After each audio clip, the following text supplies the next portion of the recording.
Hey guys, first regardsman here, and so we'll be talking about the Power Sword in Space Marine 2 and everything you need to know about this weapon's moveset and playstyle to help you better understand its gameplay loop, whether you're a new or veteran player in the game. Power Swords are one of the most iconic weapons in all of Warhammer 40k for not just Space Marines, but also things like Astra Militarum and even Xenos races like Necrons that make similar types of weaponry. Every Power Sword has a molecular matter disruptor and power field that is manually activated by the user to sever molecular bonds and cut through the thickest carapace and armor of the enemies of the Imperium. Now in Space Marine 2, the Power Sword is a weapon that's been in the game since launch, and considering this is a base game weapon, it's actually quite complicated in comparison to a lot of the other weapon movesets you find on things like the Combat Knife and even the Chainsword. The Power Sword is currently available on the Assault, Bulwark, and Tech Marine class, though a lot of players want this on the Tactical as well, so maybe we'll see that on him someday. But the Power Sword is currently one of the best utility weapons in Space Marine 2. It can function well for both horde clear against Minoru swarms with sweeping attacks and high single target damage with its signature power rake. The most unique aspect of the Power Sword is your power stance. You have two separate modes that will dramatically change your moveset, though some attacks will still overlap between the two. To swap your power stance, all you have to do is hold down your melee attack button while not currently performing an attack, and your character will change your stance. The base mode when you load into a match is called the speed style. You can tell you're in this mode based on your Power Sword having a less vibrant power field. This will change your moveset to tightly angled rapid jabs with greater reach, providing higher DPS against single targets, but dramatically lowering your cleave against swarms. The base moveset of this is a 4-hit combo that will give you slightly more damage per hit up until the third strike, and can be further increased to a 5-hit combo with the weapon perk Fencing Blade, which will give your combo an overhead slam at the very end. In speed style, your sprint attack will also be turned into a far-reaching jab, which is very useful for catching out low majoris or even extremis enemies while on the advance. The other stance you have access to is called the power style. While in this stance, your Power Sword will have a far more volatile power field animation around it,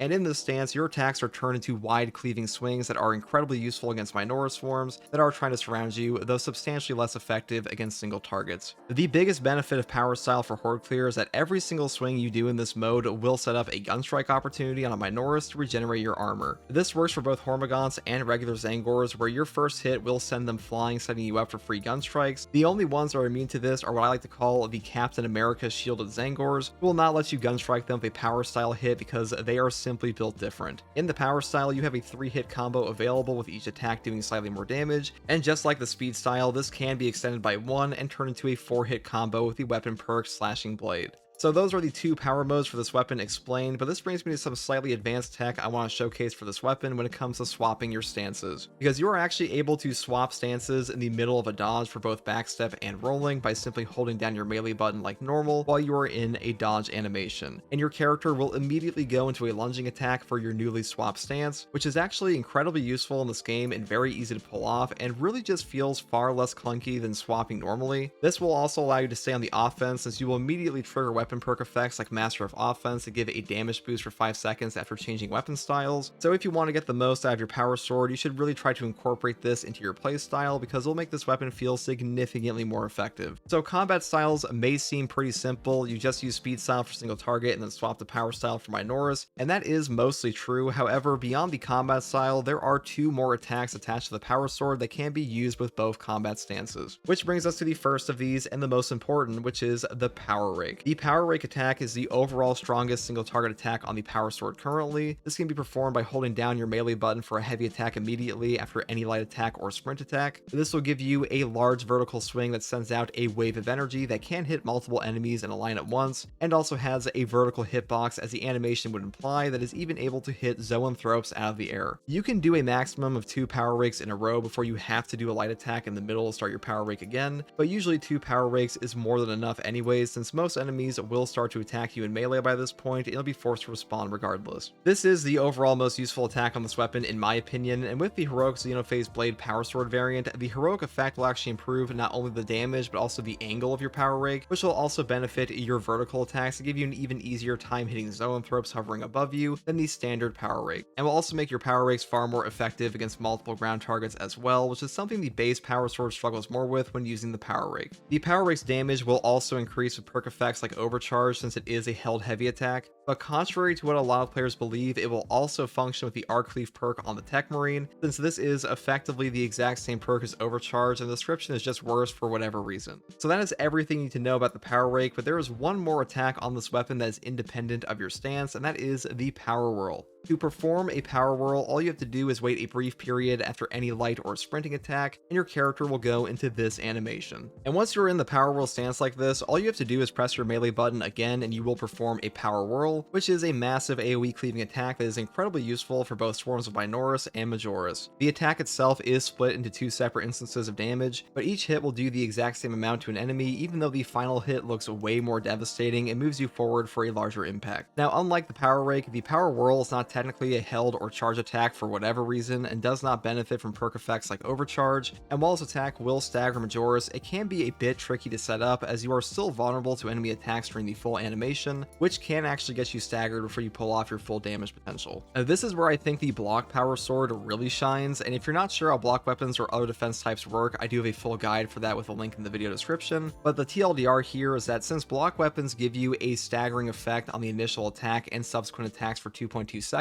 after you achieve 2 stacks of Adrenaline Surge charges on your weapon, you can far more easily stagger an entire Majoris horde or bosses like the Hellbrew with your Power Whirl, since even though it will not last the entire damage buff duration, the staggering effect will apply to the first light attack, which will help you enter power stance without getting staggered, and then the lingering effect is just long enough to allow you to do a follow-up hit that will further stagger the enemy into a standard final attack on the Power Whirl. And regardless of whether you are using the block version or a different version of the Power Sword, the Power Whirl is still incredibly useful as an attack for wiping out Minoris and other enemies, since it will pretty much one-shot Minoris swarms and more annoying enemies like Shield Zangors. And that is the entire moveset of the Power Sword explained, but now it is time to go into a full perk tree breakdown of this weapon, and just give you my opinion on the best ways to set up your Power Sword perk tree and which variants I think are the overall strongest.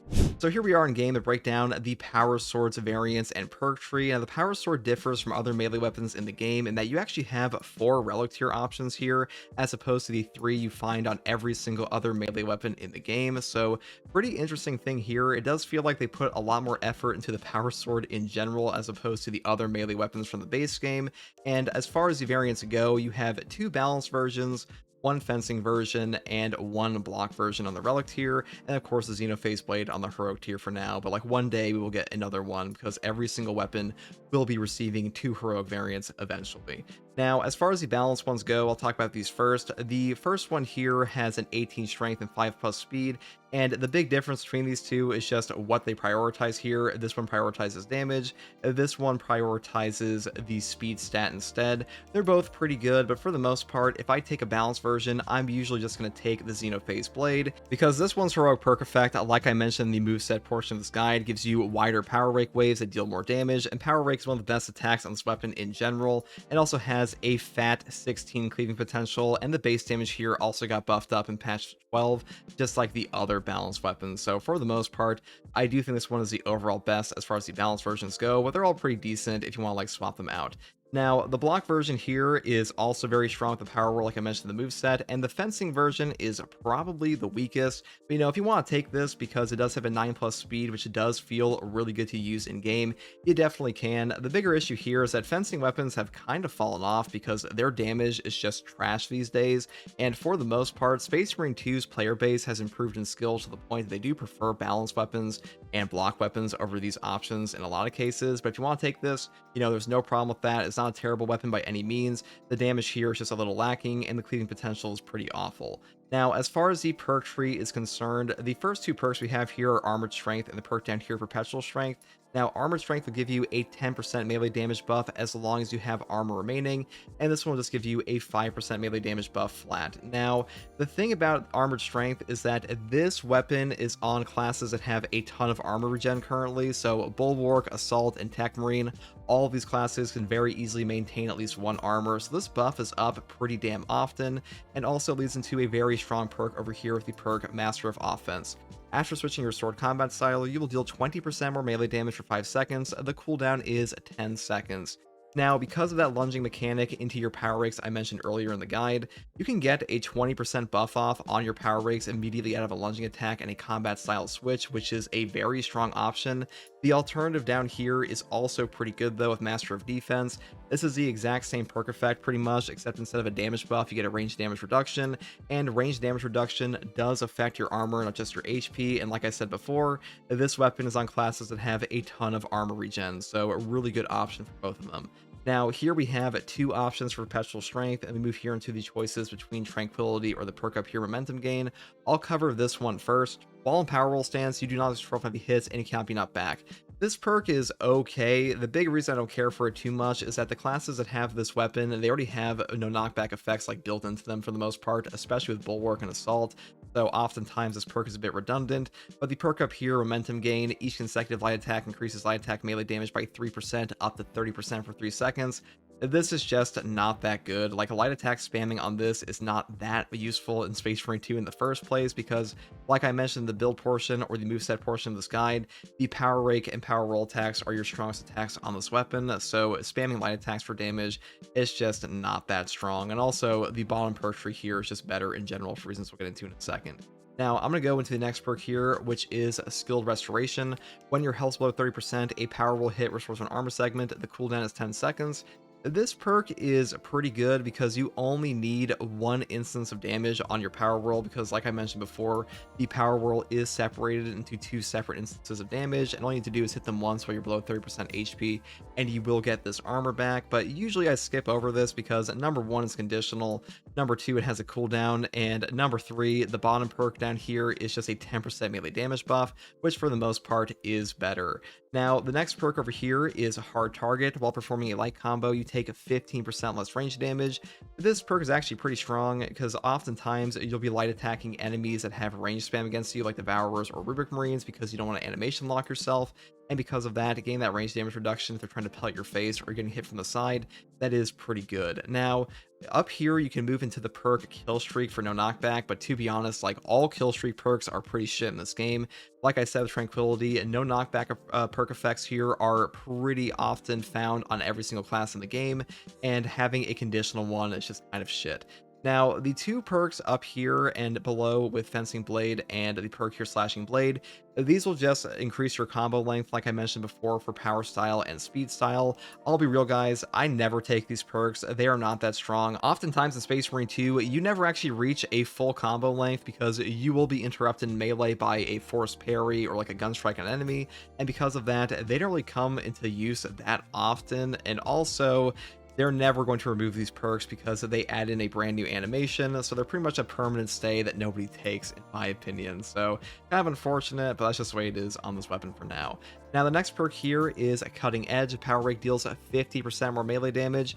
You always take this perk, okay? And if you're trying to set up a power sword optimally, you pretty much always take Cutting Edge. Your Power Rake is just way stronger with this perk effect. And the one up here, Reeling Blow, enemies hit by Power Rake deal 40% less damage for 8 seconds, and the cooldown is 15 seconds. This one is just not remotely as useful. Even if it had no cooldown, I would still take the perk down here with Cutting Edge instead, because the damage buff here is just too substantial, and you pretty much always pick it up for that reason. Next perk here is Extremis Slayer and things like Majora's Slayer and Terminus Slayer. These just give you damage buffs for their respective enemy types. Now, the one I skip over pretty much all the time is the perk down here, Minora's Slayer. Melee damage against Minora's level enemies increases by 20%, because your Power Whirl will pretty much wipe out Minora's anyways, and power style attacks will just set them up into gun strikes. So extra Minora's damage, really not that useful, so we pretty much always skip over this. And the final perks we have are Power Restoration and Speed Restoration, and these will give you double contested health recovery for their respective speed style or power style attacks. But usually I take power style restoration mainly because the Minora's chip damage in this game can be a little annoying at times, and getting double CHP recovery against Minora's enemies is usually more useful to me than like a speed style restoration, because when I'm using speed style, it's usually against a Majora's anyways or above, and I'll be going into Power Rakes more so than this in the first place. Now, the optimal setup for pretty much every single power sword variant in this game, in my opinion, is as follows: Armored Strength into Master of Offense into Perpetual Strength into Perpetual Strength. Then we go through Tranquility to pick up Melee Onslaught, Hard Target, move through here into Cutting Edge, and then we grab the perk here, Extremis Slayer, Majora Slayer, Terminus Slayer, and then you can pick up Speed Style Restoration or Power Restoration. That is up to you. And like I said before, I usually pick up this one. Obviously, this is not the only setup for this weapon. This is just my preferred and I think is the overall strongest. And that's pretty much everything there is for the Power Sword variants and the perk tree. And that hopefully gave you a good overview of everything you need to know to more effectively use the Power Sword. I know this is a very popular weapon in the game. I think it's for good reason too, since it does have one of the more entertaining movesets, even if its gameplay loop does sometimes evolve into just power rake spamming. But that's all I have to say in this guide, and if you're interested in other guides for Space Marine 2's game modes and base game mechanics, you can find all of those on this channel as well. And if you want to watch me live to ask me questions about the game or just come hang out, you can find me here on YouTube or on Twitch with a link in the video description alongside a link to my community Discord. And as always guys, thank you for watching, take it easy, bye.